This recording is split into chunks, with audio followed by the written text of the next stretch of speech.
را که بشکافی آفتابیش در میان بینی.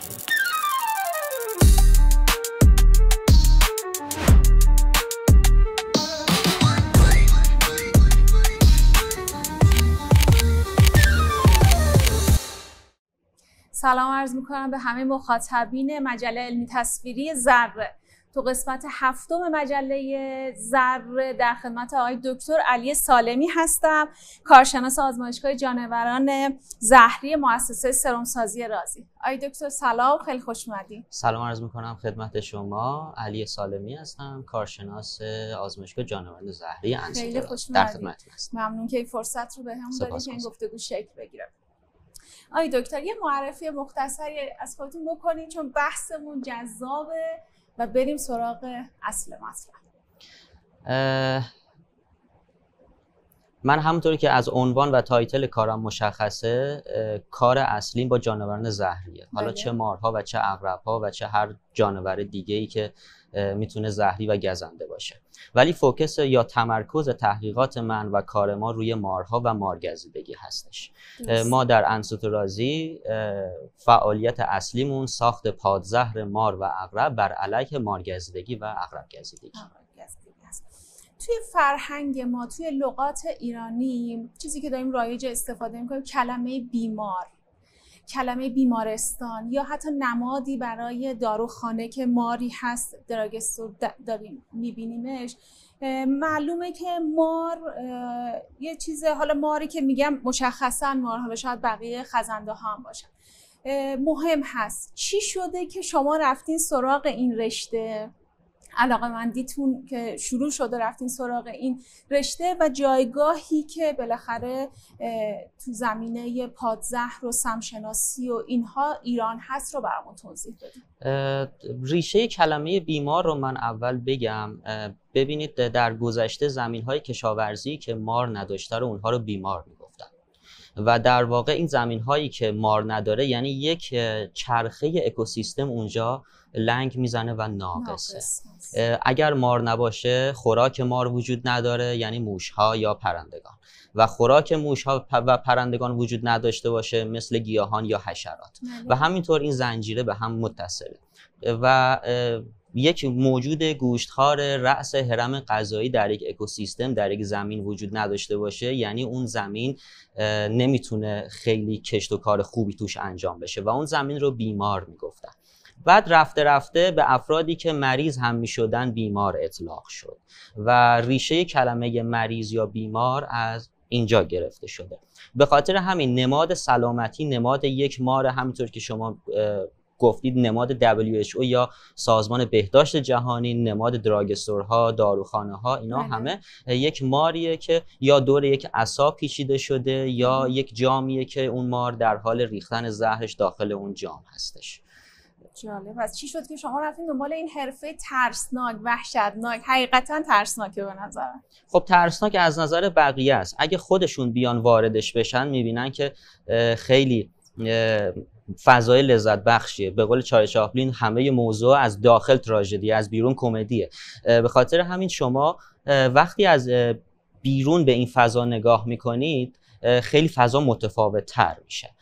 من در دوران کودکی در عراق زندگی میکردم و در شهرکی به نام شهرک گردو نام بود که الان اسم جدیدش کوی رضویه. منطقه گردشگری بود اونجا، یه کوهستانی بود که الان به اسم منطقه گردشگری گردو نام داره. من اونجا به کوهنوردی، یعنی کوهنوردی میکردم، طبیعت گردی میکردم به صورت روزانه هر روز و چند بار مار میدیدم و اهمیت نمیدادم. یک بار با کنجکاو شدم، گفتم بذار این مار رو بگیرم و شناسایی بکنم اصلا اسمش چیه. بدون اینکه بدونم اسمش چیه این مار رو به خونه آوردم و شروع کردم با اینترنت دایالاپ، شروع کردم تو گوگل سرچ کردن از روی عکس ببینم اسمش چیه. بعداً فهمیدم این مار ماری بود به نام پلاتیسپس ناجادوم یا قمچه مار به فارسی میگن. این مار غیر زهری بود ولی بدون اینکه بدونم چیه من اینو آوردم و کنجکاو بودم که اسمش چیه. همه مارها رو ما نمیتونیم مار اطلاق بکنیم، حتما یه اسمی داره.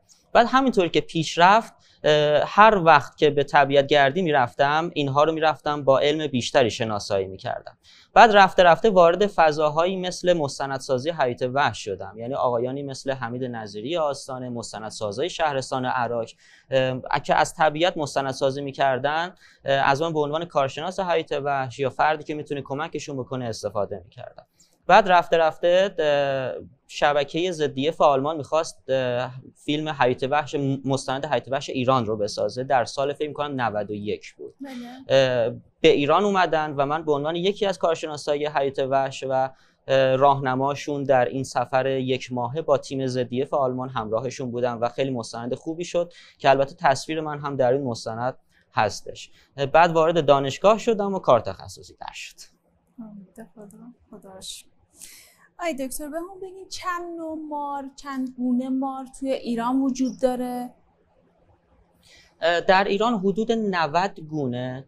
چرا میگم حدوده؟ چون که زیرگونه، گونه اینها متفاوته. حدود 90 گونه مار در ایران وجود داره که از این 90 گونه فقط به احتساب مارهای دریایی حدود 20 الی 23 گونه ما مار زهری بیشتر در ایران نداریم. این که میفرمایید مار زهری و سمی، چون تو عموم کلام که ما میگیم مار سمیه. زهری و سمی اینا متفاوته یا نه چیز خاصی پشتش هست؟ ببینید ما وقتی میگیم سمی توی فضای عمومی داریم صحبت میکنیم. وقتی میخوایم تخصصی صحبت بکنیم باید بگیم زهری. چون زهر به ماده‌ای اطلاق میشه که یک جانوری مثل مار و عقرب تولیدش میکنه. ولی سم همین لیوان آب در مقدار خیلی زیادش برای بدن من میتونه حالت سمی داشته باشه.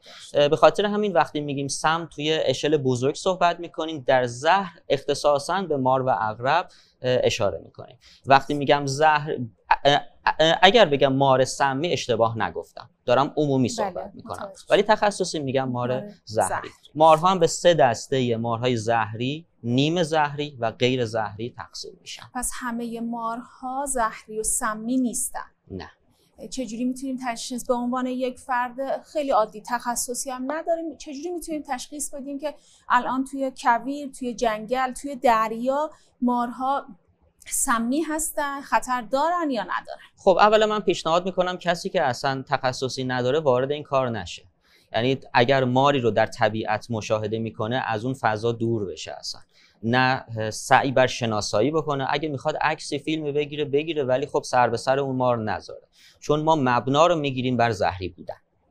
ولی اگر بخواید شناسایی بکنید پارامترهای مختلفی وجود داره. در واقع شما باید از روی مردمک چشم، از روی ابعاد بدن، از روی شکل سر، از روی شکل پولک ها، از روی شمارش پولک ها که ما در زیست شناسی بهشون میگیم صفات مریستیک یا صفات منجورال یا صفات مورفومتریک، بعد اینها رو اندازه گیری بکنید.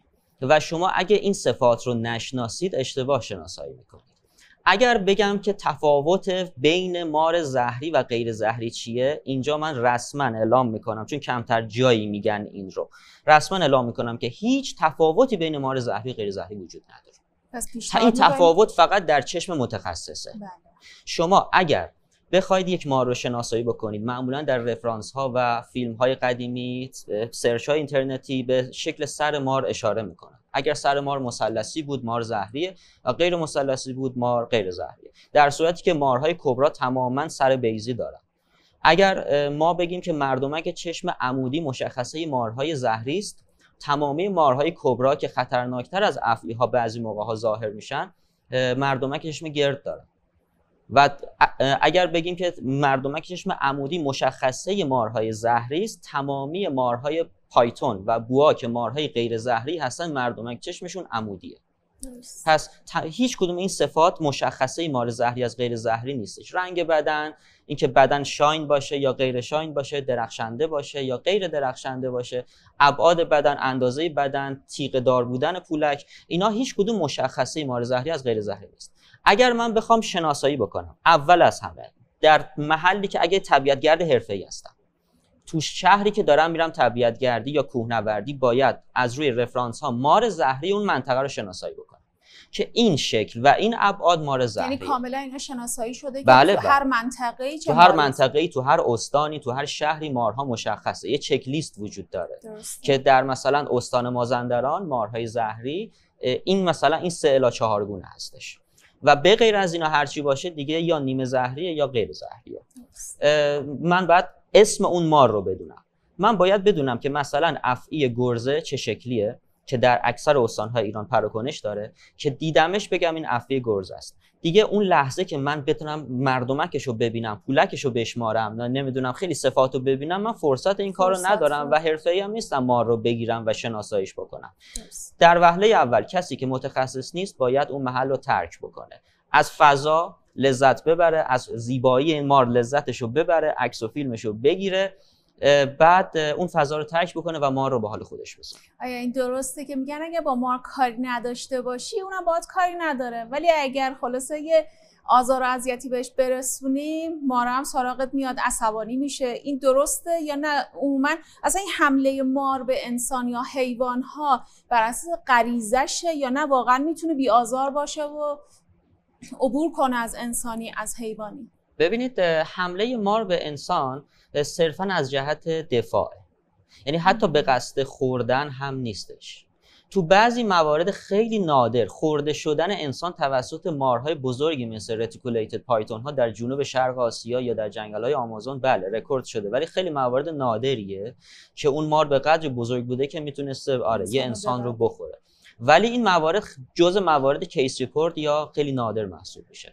ولی حمله مارها به قصد گزش برای انسان از روی دفاع صرفا هستش. اگر ما به محل اون مار تجاوز نکنیم، اگر ما اون مار رو اذیت نکنیم، به قولی پا روی دم اون مار نذاریم در ادبیاتمون، اون مار هیچ وقت به ما آسیب نمیرسونه و مارها بیشتر از انسان میترسن تا انسان از مارها. یعنی اگر هم ماری حالت تدافعی و تهاجمی به خودش میگیره به خاطر ترسش از اون محیط و میخواد زودتر فرار بکنه. حتی یک مورد خیلی علمی وجود داره اینجا که اگر مار غذایی خورده باشه همون روز و انسانی وارد اون فضا بشه، اون غذا رو بالا میاره که خودش رو سبک بکنه برای فرار کردن.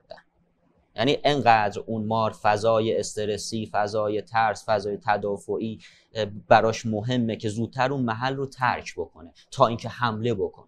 گاهی اوقات دیده شده، چون میگن، من چیزایی که گفتن رو میگم، که ماری انسانی رو دنبال کرده. معمولا مارهایی که انسان رو دنبال میکنن به خاطر ترس و هیجان اون مار نمیدونه به کدوم سمت داره حرکت میکنه و اگر انسان مسیرش رو منحرف کنه اون مار شاید اصلا مستقیم بره و معمولا تا یه مسافتی میاد و مار دیگه میسته و مسیرش رو کج میکنه. هدفش گزش انسان نیست، در واقع بگیم از روی کینه توزی، کینه ورزی و خیلی مباحث. هدفش دفاع از خودش. خودتون رو دچار مارگزیدگی یا عقرب گزیدگی شدی؟ بله، هیچکی نمیتونه بگه من شنا بکنم خیس نشم.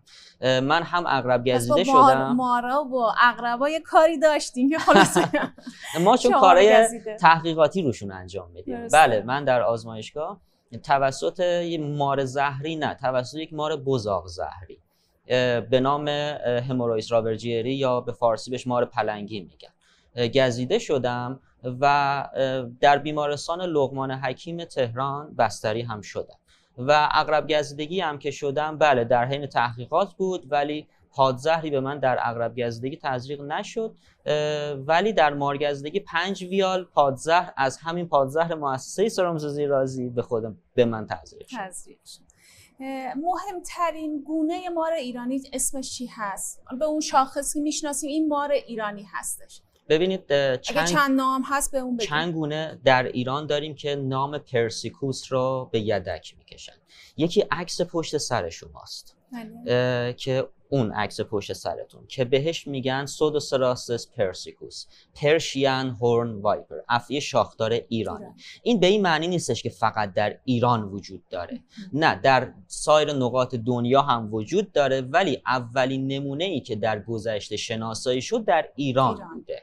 به خاطر همین به احترام اون لوکیشن اسمشو گذاشتن پرسیکوس و گونه های مختلفی وجود داره. ولی اگه بخوام زهری ترین مار ایران رو بگم که زهرش از همه مارهای ایران خطرناکتره، بونگاروس سیندانوس یا سیاه مار در استان سیستان و بلوچستان که چالشی داشتیم این سالهای اخیر با گزش در اون منطقه که متاسفانه جان خیلی ها رو گرفت و امسال خوشبختانه مؤسسه رازی پادزهری با عنوان 7 ظرفیتی یا هپتاوالان تولید کرد و توزیع شد و دیگه مردم خیالشون راحت باشه از گزش اون مار. و دوم کبرای کاسپیانه. کبرای کاسپیان اسم کاسپیان رو به یادک میکشه. این هم به این معنی نیستش که در فقط ایران وجود داره. اسم بهش سنترال ایشیان کبرا هم میگن، کبرا آسیای مرکزی.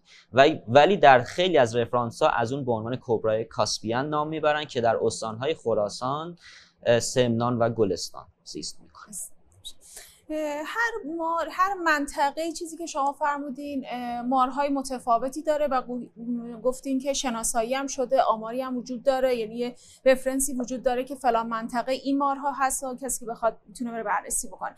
عموم مردم باوری که الان خود منم اینو دارم که خب مارهای دریایی بی خطرن، نه نیش داره، نه زهر داره، نه سمی. آیا این درسته؟ اصلا صحت داره؟ ببینید ما 2 تا واژه داریم که شاید اشتباه گرفته بشه. مار دریایی، مار آبی. مار آبی رو میگیم فرش واتر اسنیک، مار آب شیرین. مار دریایی سی اسنیک یا مارین اسنیک، مارهایی که در دریاهای آزاد یا دریاهای شور زندگی میکنن مثل خلیج فارس و دریای عمان. هر آن ماری که در دریاهای آزاد یا سی اسنیک نام داره خطرناکه و زهرشون به شدت کشنده است. حالا اینکه خاصیت زهرشون از نظر زهرشناسی چیه نمیخوام موضوعش رو باز بکنم، ولی احتمال گزششون به شدت ولی پایینه، چون مارهایی هستن اگریسیو نیستن، تهاجمی نیستن، خیلی مارهای آرامی هستن مگر به صورت تصادفی ماهیگیرها باهاش درگیر بشن. ولی در ایران گزارش گزشی ازش به اون صورت ما نداشتیم. ولی مارهایی که در شمال ایران در کنار شالیزارها، رودخانه ها، حتی در کنار دریای کاسپیان شما میبینید، اونها مارهای آبی هستن که فیلم هایی در سوشال مدیا های مختلف پخش شده که هجوم مارها به دریا، سواحل شمال، اونا همه مارهای غیر زهری هستن که همون مارهایی هستن که ما بهشون ناتریکس اطلاق میکنیم، مارهای آبی که 2 گونه در شمال ایران داریم و اونها خطری ندارن. توی سواحل میان یا نه توی قسمت عمیق دریا هستن؟ حالا مثلا معمولا مارهای دریایی در جنوب کشور درون آب هستن چون دمشون شبیه ماهیه و نمیتونن روی خشکی اصلا حرکت بکنن. اگر بیان روی ساحل توسط آفتاب خشک میشن یا توسط پرندگان شکار میشن، پس باید اونها رو در آب دید. ولی در مورد مارهای آبی در شمال ایران اونها نه، اونها اصلا تو آب نیستن، اونها غذاشون توی آبه، در خشکی زندگی میکنن. درست. آقای دکتر برامون بگین که برای سمگیری و زهرگیری و پادزهرگیری تو مرحله بعدی مارا رو میارن خدمت شما یا شما میرین در حضور مار و عقرب و اینها تو اون محل، تو اون منطقه اون کار رو انجام میدید؟ ببینید ما تفاهم نامه‌ای که با سازمان حفاظت محیط زیست داشتیم برای حفاظت از مارها و دسترسی کمتر به طبیعت و محیط زیستشون مبنا رو بر این گذاشتیم که زهرگیری از مارها در محیط طبیعی خودشون انجام بشه. یعنی اون فرد نمونه‌گیر که مجوز سازمان حفاظت محیط زیست رو داره در زمان مشخص، در لوکیشن مشخص و در تعداد مشخص اون مارها رو نمونه گیری میکنه، به آزمایشگاه همون شهر میاره، زهرگیری میشه در حضور کارشناس محیط زیست و در حضور همون کارشناس محیط زیست در طبیعت دوباره رهاسازی میشه و این مبنای کار مؤسسه رازی برای زهرگیری هستش. ولی گاهی اوقات سازمان‌هایی مثل آتش نشانی مارهایی رو که در محل‌های مختلف میگیرن پیش ما میارن و ما معمولا اینها رو در طبیعت و در محیط زیست خودشون با هماهنگی‌هایی که گفتم انجام میشه رهاسازی میکنیم. در واقع مار پیش ما نمیمونه چون ما هدف اولمون حفاظت از محیط زیسته و بعداً کارهای دیگر رو انجام میدیم. و اینکه اون سمگیری زهرگیری که انجام میگیرین هم برای اون پروسه‌شو بگین، یه پروسه کوتاهی که چه اتفاقی میفته و اینکه اگر دوباره این زهر تو بدن اون مار عقرب تولید میشه دیگه، یعنی وقتی یک بار که شما اون سم رو از بدن از نیش اون مار میگیرین، اون مار دیگه نمیتونیم بگیم که خب دیگه این مار سمی نداره، زهری نداره. درسته؟ ببینید من اول سیستم زهرگیری رو بگم، بله. بعد آناتومی مار رو بگم. وقتی یک کیسه زهری وجود داره درون جمجمه مار، درون سر مار، به خاطر همین نمیشه نیش مار رو کشید. وقتی نیش مار رو شما میکشی، یعنی دندونش رو میشکنید شما، دوباره یک دندون رشد میکنه و دوم کیسه زهر درون سر هستش، یعنی سیف نمیشه اون مار. یه ماهیچه این پشت وجود داره، مثل سرنگ عمل میکنه، مثل پیستون سرنگ، کمپرسول ماسل بهش میگن. این کیسه رو فشار میده. این کیسه توسط یک داکت، یک لوله به داخل دندون نیش که ما بهش فنگ میگیم جریان پیدا میکنه زهر، مثل یه سرنگی که ما داریم فشارش میدیم. دندون نیش تفاوتش با سایر دندانهای دیگر اینه که تو خالیه، یعنی داخلش میتونه مایعی جریان پیدا بکنه و نوکش سوراخی که به یه بدن تزریق بشه. این تاب مار موجودی رو گاز نگیره گزشی صورت نمیگیره. بعضی فکر میکنن زبان مار بخوره، نفس مار، زبان مار. نه، زبان مار برای شناساییه، یه نوع رادار زبان مار برای شناساییه. حالا اگه خواستی توضیح میدم زبان مار چه نقشی داره، ولی باید گاز بگیره، دندانها وارد شود، زهر تزریق شود تا ما بگیم فرد مارگزیده است. بعد ما در زهرگیری سر مار رو میگیریم، درون یک پتری دیش یا یک بشر میذاریم و با فشار دادن کیسه زهر خارج میشه که شما در اکثر فیلم ها و کلیپ ها دیدید. این زهر پس از مدت 30 الی 40 روز دوباره تولید میشه، ولی این به این معنا نیستش که وقتی من زهر مار رو گرفتم مار دیگه زهر نداره، دیگه سیفه. نه، مار معمولا همه زهرش رو تخلیه نمیکنه، یه مقاومت هایی هم خودش داره و همیشه اون دندان زهری و اون کیسه زهر مقداری زهر رو نگه میداره. اینجوری نیستش که من بگم زهرشو گرفتم خب این مار سیفه الان من باش میتونم کار بکنم کاملا ایمن. نه، اون مار همچنان هم میتونه خطرناک باشه. این زهر رو ما درون دمای منفی 80 درجه فریز میکنیم، با دستگاهی به نام فریز درایر خشک میکنیم، چون زهر مایع در فضا خراب میشه. خیلی‌ها فکر میکنن زهر مایع رو بگیرن جابجا کنن، نه، این کار اصلا زهر رو خراب میکنه، چون زهر یه پروتئینه، تشکیل شده از پروتئین ها و آنزیم ها که قابل خراب شدن. بعد توسط دستگاه فریز درایر این زهر مایع تبدیل به زهر خشک میشه. حالا این زهر خشک پایداری داره در دمای محیط، در دمای اتاق. از این زهر آنتیژن تهیه میشه. فرایند تولید پادزهر تقابل آنتیژن و آنتیبادیه. در واقع ما آنتیژن رو به بدن حیوانی مثل اسب تزریق میکنیم، بدن اسب در مقابل این آنتیژن آنتیبادی تولید میکنه. اون آنتیبادی پادزهر ماست. کاملا خلاصه من گفتم این آنتیبادی پادزهر ماست.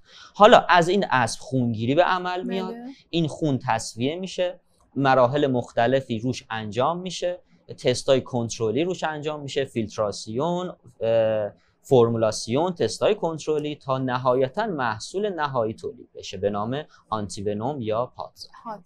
پادزهر برای بیماری های دیگه‌ای هم، پادزهر رو وقتی گزندگی اتفاق میفته کسی دچار گزیدگی میشه استفاده میکنن. عموما ما اینو میدیم. آیا اون پادزهرها یا این مشتقاتی از این سمها تولید میشه که به درد بیماری های دیگه بخوره؟ ببینید پادزهر صرفاً برای مارگزیدگی یا عقرب گزیدگی.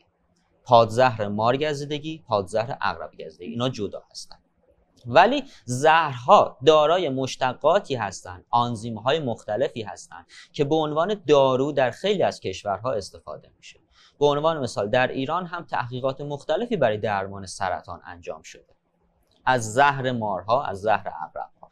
حتی به عنوان مثال عرض میکنم، وقتی ما میبینیم که زهر یک گونه مار در دنیا از طریق بالا بردن فشار خون فردی رو از پای در میاره یا طعمه رو از پای در میاره، میان دانشمندان از این خاصیت بالا بردن فشار خون برای افرادی که مشکل فشار خون دارن استفاده میکنن. ولی در اشل در واقع دارویی، در اشل داروسازی، نه اینکه زهر رو تزریق بکنن تا این اتفاق بیفته. آقای دکتر بهمون بگیم به محض اینکه عقرب یا مار ما رو نیش زد، گزید، سمش وارد بدن ما شد، زهرش، هر چیزی که هست، چی کار کنیم؟ خب بهترین کار اینه که کمک‌های اولیه رو ما انجام بدیم. اینی که توی ما یعنی در اکثر موارد به ما میگن ساکشن کردن با دهان، خراش دادن محل گزیده شده، یا حتی یخ گذاشتن یا الکتروشوک یا داغ کردن اون محل، چون اینها گفته شده. یا در طب‌های سنتی، متاسفانه در طب‌های سنتی، طب گیاهی، خیلی از موارد گفته میشه هیچ کدوم اینا تاثیر نداره. مال فیلماست مکیدن، مال فیلم‌های وسترن خراش دادن. اون زهر باید با پازر خنثی بشه. یا کنید من همیشه میگم، منو اگه زهر تصور بکنه، هیچ وقت نمیشینه منتظر به بالای زهر نگاه بکنه خب یکی بیاد منو ساکشن کنه. اون زهر وارد خون شده و رفته دیگه. آره اون شروع کرده به عمل دیگه، اونجا وای نساده. حالا خراش دادن و ساکشن کردن چند تا ضررم داره. خیلی از این زهر وارد فضای زیرجلدی شما شده، نه تو خون شما، و شما با پاره کردن اون محل، با خراب کردن اون محل باعث میشید زهر بیشتری وارد خون شما بشه و با ساکشن کردن باعث میشید مویرگ‌های بیشتری پاره بشه و باز زهر بیشتری وارد خون شما بشه و شما میایید ابروشو درست بکنید، چشش هم کور کنید و دیگه اگر اتفاقی در بیمارستان بیفته که غیر قابل جبران باشه، تقصیر خود ما بوده، تقصیر اون فردی بوده که خواسته سنتی درمان بکنه. متاسفانه افرادی هستن که با طب سنتی، حتی در رادیو تلویزیون خودمون میان با طب سنتی، حتی از روی طب ابن سینا میان میگن که ما میخوایم مارگزیدگی رو درمان بکنیم. من همین الان رسما اعلام میکنم اگه ابو علی سینا به عنوان یک دانشمند بزرگ ایرانی بیاد در عصر حاضر بشه، تمام چیزایی که گفته در مورد مارگزیدگی، درمان مارگزیدگی خودش میذاره کنار و میگه از پادزهر استفاده بکنه. چون ما هیچ گیاهی نداریم که روی طب یا حداقل الان هنوز شناسایی نشده که بخواد تأثیر بذاره و فرد رو درمان بکنه. حتی کیس هایی هم نداریم که بگیم این با این طب درمان شد، متاسفانه. و درمان قطعی مارگزیدگی و عقرب گزیدگی پادزهره. کمک های اولیه چیه؟ شما اولین اقدامی که باید انجام بدید حفظ خونسردی. شما هرچی بترسید، زهر در داخل بدن شما سریعتر حرکت میکنه با خون شما، در لنف شما. خب شما فکر بکنید که این نقطه رو مار نیش زده، کل دست رو شما با پرشر بند یا باند کشی نداریم، با لباستون این محل رو میبندید، ولی نه انقدر محکم که مانع جریان خون یا لنف بشه. جریان رو کنت میکنه و شما نبضتون رو احساس میکنید. بعد اون با یک چوبی یا هر چیزی، ممکنه یکی بگه آقا من چوب همراهم نیست تو طبیعت. شما که تجهیزات نداری اصلا چرا رفتی تو طبیعت؟ کسی که باتوم کوهنوردی یا یه چوب دستی نداره نباید بره تو طبیعت. الزامات طبیعت گردی یه سری لوازمه. با هر آن چیزی که کنار دستت هست، چوب، دست رو آتل میبندید، ثابت به گردنتون آویزون میکنید و میرید به بیمارستان. حالا من همیشه میگم اگر آروم طرف بره 2 ساعت بعد برسه به بیمارستان، ولی بهتره تا اینکه بدوه و 1 ساعت بعد برسه به بیمارستان. چون هرچی بدوه این گردش خون، جریان خون، فشار خون بیشتر میشه و زهر سریعتر عمل خودش رو و سریعتر انتقال خودش رو انجام میده. بهتر در مورد پا هم همینطور. اکثر گزش ها در مورد اندام های انتهایی اتفاق میفته، پا و دست. خیلی گزش های نادر در نواحی گردن و قفسه سینه که خیلی بهشون میگن گزش های سنترال، خیلی گزش های خطرناکی هستن. یه طنزی هم توی رسانه گفته شده بود که ما میگیم که دست رو اینجا رو نیش زد، اینجا رو ببندید، اینجا رو نیش زد، اینجا رو ببندید. اگه مثلا گردن رو نیش زد ما کله رو ببندید. به عنوان طنز میگفتن، ولی نه، نیازی به بستن بالای عضو نیستش. این دیگه منسوخ شده. شما مثلا گردن رو هم نیش زد، همون دور عضو رو که ببندید که جریان خون رو کاهش بده کفایت. آقای دکتر، مارها در هنگام سمگیری، زهرگیری اذیت میشن؟ خیر. اگر کار تخصصی توسط اون کاربر تخصصی انجام بشه، خیر، آسیب نمیبینن. سر مارها نگاه بکنید دارای اتصالات الاستیکی. بله. با فشارهای خیلی محکم ممکنه اون سر از بین بره یا استخوان‌ها بشه. خیلی ها افتخار میکنن میگن که من مار رو کشتم سرشو له کردم. تو کار خاصی نکردی. با یه فشار، یک بچه هم میتونه با یه فشار ساده سر یه مار رو له بکنه. اینقدر سر ظریفه، استخوان‌ها ظریف و نازک هستن. ولی ما چون لوکیشن دقیقاً اون کیسه زهر رو میدونیم و میدونیم که کجا فشار داده بشه، چه وقت زهرگیری کافیه و چه مقدار کافیه، اگه این انجام بشه حتی اون مار میتونه در طبیعت به بقای خودش سالیان سال ادامه بده. یک سری خرافات داریم توی فرهنگمون، چیزایی که از کودکی ما شنیدیم در مورد مهره مار، روغن مار. میتونم براتون بگم یا چیزی که برای خود ماها تو بچگی جذاب بود که با نی و فلود مارها، مثلا داستان توی هند و هندوستان هست، اینها به رقص در میان و اینها. چقدر این خرافات، چقدرش خرافات هست، چقدرش واقعیته، مثلا حالا در مورد مهره مار و روغن و حالا همین رقص مار. ببینید در مورد رقص مار با فلوت باید بگم که این یک نمایشه، صرفا یک نمایشی که ما گول میخوریم. مارها نمیتونن اصوات رو بشنون، مارها نمیتونن اصلا موسیقی رو بشنون، مارها صرفا فرکانس‌های خاصی رو میشنون، مثل ارتعاشات صدای خیلی پایین مثل لرزش زمین رو میتونن بشنون. به خاطر همین اگر شما این دفعه یک هندی دیدید که داره فلوت میزنه و یک کبرا داره به رقص در میاد، به حرکات فلوتش هم توجه کنید. فلوت رو اینور اونور میبره، در واقع داره مار رو تحریک میکنه با همون فلوت که این رو دنبال بکنه و پاش رو روی زمین میکوبه عقب و جلو، هی با پاش مار رو تحریک میکنه. مار این ور میره اون ور میره، میاد جلو حمله بکنه، میاد عقب و همه فکر میکنن این مار داره میرقصه با فلوت. در واقع موسیقی تنها عاملیه که اصلا نقشی در حرکات این مار نداره و اینا همه نمایشه که مار رو گول بزنن. و در مورد کینه مار، بعضیا میگن که اگر مار رو بکشید جفتش میاد سراغ شما رو پیدا میکنه و به شما آسیب میزنه. مارها اصلا موجود اجتماعی نیستن.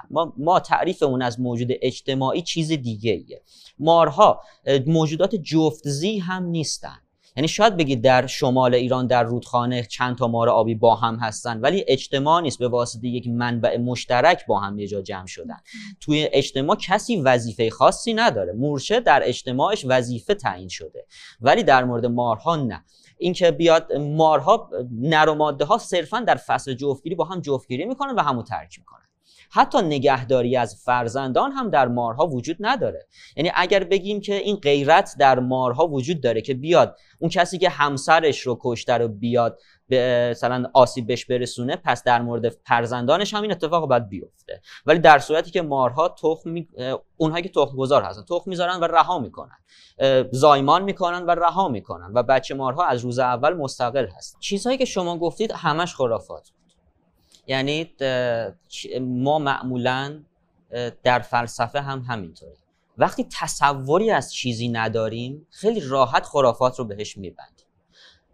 کمتر کسی تصوری از آناتومی بدن مارها یا اصلا محیط زیست مارها، فیزیولوژی مارها یا زیست شناسی مارها میدونه. به خاطر همین وقتی تصوری ازش نداره خرافات رو بهش میبنده.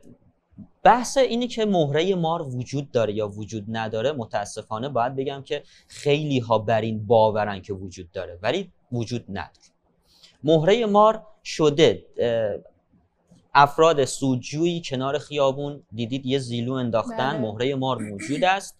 آدرساش هم اگه خواستید میتونم بهتون بگم، برید ازش بپرسید. و یا در بازار میبینید که در بازار فلان شهر که باز اسمشو نمیبرم 2 تا مهره رو انداخته، میگه اینا همدیگه رو دارن جذب میکنن، این یک جفته و این نشون میده که این مهره ها اصله. و یا مهره مار کبرای هندی در اتفاقا در فروشگاه‌های اینترنتی مجاز هم در گوگل شما سرچ بکنید، در دیوار و شیپور و نمیدونم تروب و اینجور چیزا هم دارن به عنوان مهره مار هندی، مثلا شاه کبرا میفروشن، ولی تمام اینها دروغه.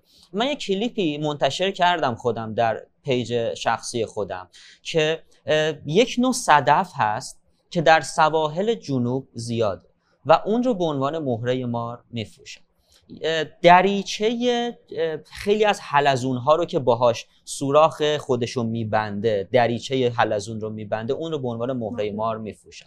کف دریا، اون ماهی مرکب یه دونه صدف داخلی داره، اون رو تراش میدن به عنوان مهره مار به من و شما میفروشن. متاسفانه افرادی هم تحت عنوان حیوان آزاری در اینترنت اومدن و میگن که سر مار رو شکاف میدن. قبل از فیلم برداری یه سنگ رو زیر سر مار گذاشتن و تو فیلم برداری اون سر مار رو دارن فشار میدن و میگن که نگاه کنید از سر مار خودم دارم مهره رو در میارم و اون مهره رو به من و شما به قیمت گزاف برای اینکه در زندگیمون جفت شیش بیاریم، در زندگیمون خوشبخت بشیم و فرصت‌های خوب با ما آشنا بشه، این رو به من و شما میفروشن و خیلی جالبه که افراد تحصیل کرده هم به دام این افراد میافتن. پس تمام اینا رو رد میکنید و خرافات هستش. مارها خیلی وقتا میبینیم به عنوان حیوان خانگی داره با افرادی زندگی میکنن. اصلا مرکزی وجود داره که خرید و فروش مارها بشه. حتی توی سریالی دیدیم که ماری رو خریدن، بعد از پسش بر نیومدن، توی جنگلی بیابونی ولش کردن و رهاش کردن. اولا که تغییر اقلیمه اون مار رو اذیت نمیکنه و دومی که ماره که برای خونه و منزل و خیلی راحت الان در موردش گفتگو میشه که به عنوان حیوان خانگی جایی هست که بشه تهیه کرد. ببینید در ایران فعلا ممنوعیت محیط زیستی وجود داره برای نگهداری از مارها، برای پرورش مارها، چه ایرانی یعنی چه بومی و چه مارهای خارجی. منظورتون توی خانگی هست؟ خانه.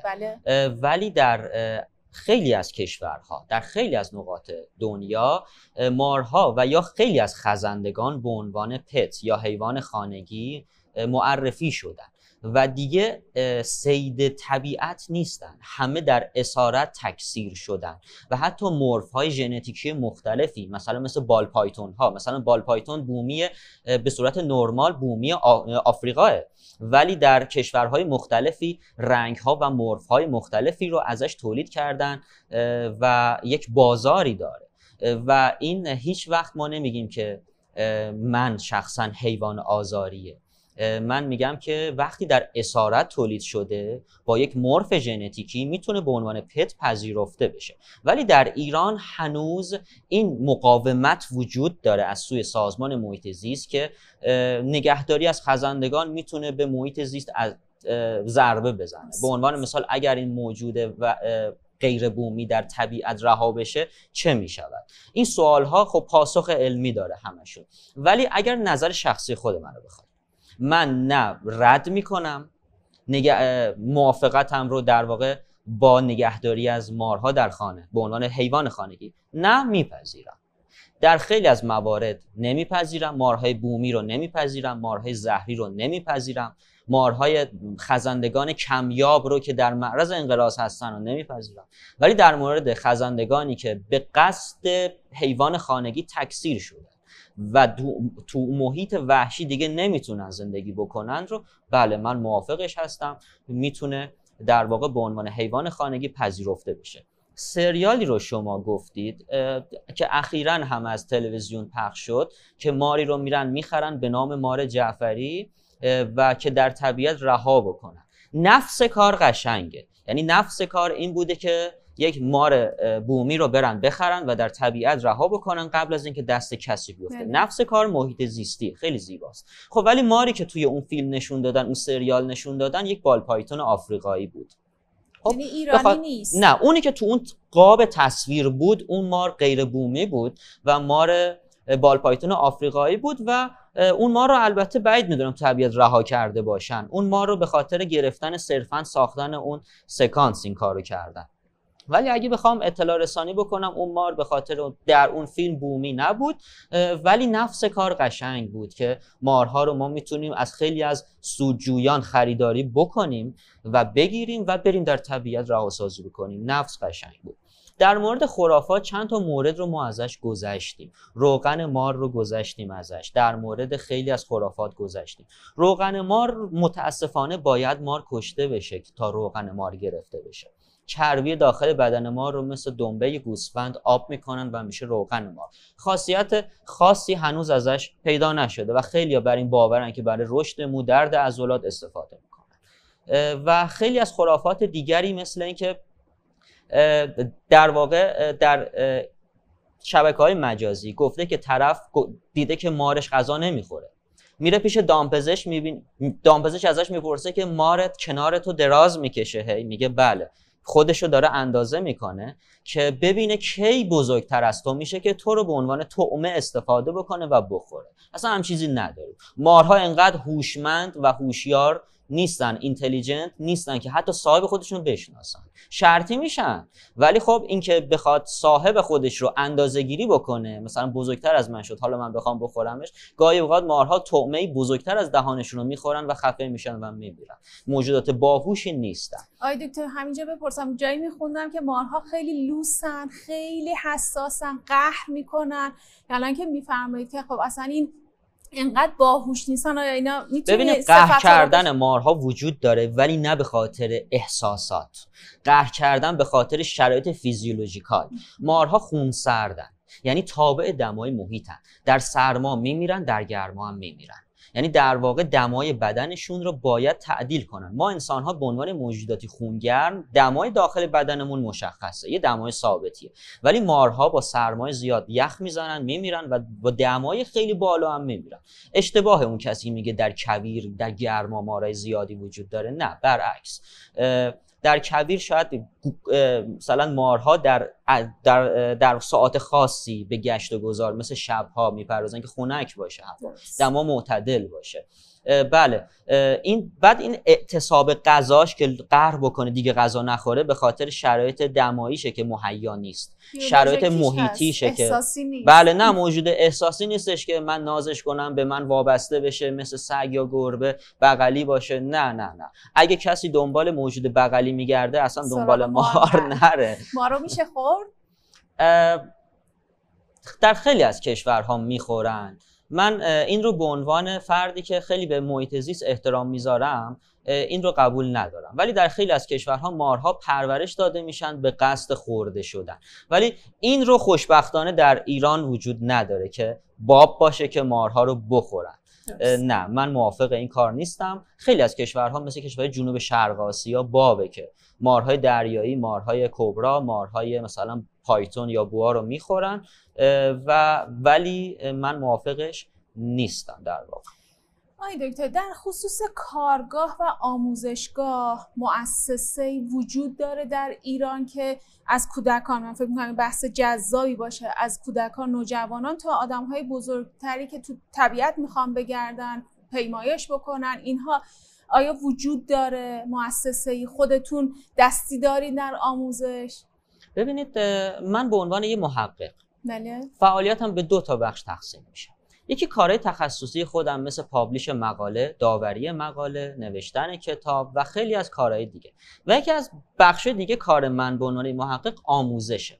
آموزش من 2 دسته است. یک آموزش افراد محلی که نیاز به خیلی آموزش تخصصی نداره و آشنا کردنشون با محیط زیستشون و اطرافشون صرفا. و دوم برگزاری کارگاه‌ها یا ورکشاپ‌هایی برای افرادی که متخصص هستن، مثل محیطبان‌های محیط زیست، مثل افرادی که تو کادر درمان هستن، مثل آتش‌نشان‌های عزیز، مثل طبیعت‌گردا و کوهنوردان، مثل دانشجویان رشته‌هایی مثل زیستشناسی و مشتقات اون. این افراد بله، ما کارگاه‌هایی رو برگزار می‌کنیم. من شخصاً کارگاه‌های مختلفی رو از سال‌های پیش دارم، حدود 10 سال دارم برگزار می‌کنم. به عنوان مثال در سازمان محیط زیست برای با جامعه هدف محیطبانان، برای آشناییشون با مارها با تایتل کارگاه مارشناسی برای محیطبان‌های شهرهایی مثل یزد، بوشهر، عراق و خیلی از شهرهای دیگه برگزار شده. برای سازمان‌های آتش نشانی بله برگزار شده و گاهی اوقات هم این کارگاه‌ها به صورت آزاد اگر دعوتی انجام بشه از سوی ارگانی بله انجام میشه. مثلا هیئت کوهنوردی دعوت میکنه که برای مدرسین ما، که برای رنجرهای ما بیاید درس بدید که در طبیعت کمک‌های اولیه رو چیکار بکنن برای گزیدگی، یا در کادر درمان ما که فردی که مارگزیده است رو با چه علائمی میاد، چی کار باید کرد، چند ویال پادزهر باید انجام داد و بله این آموزش ها برای این کادرها انجام میشه در لول های مختلف.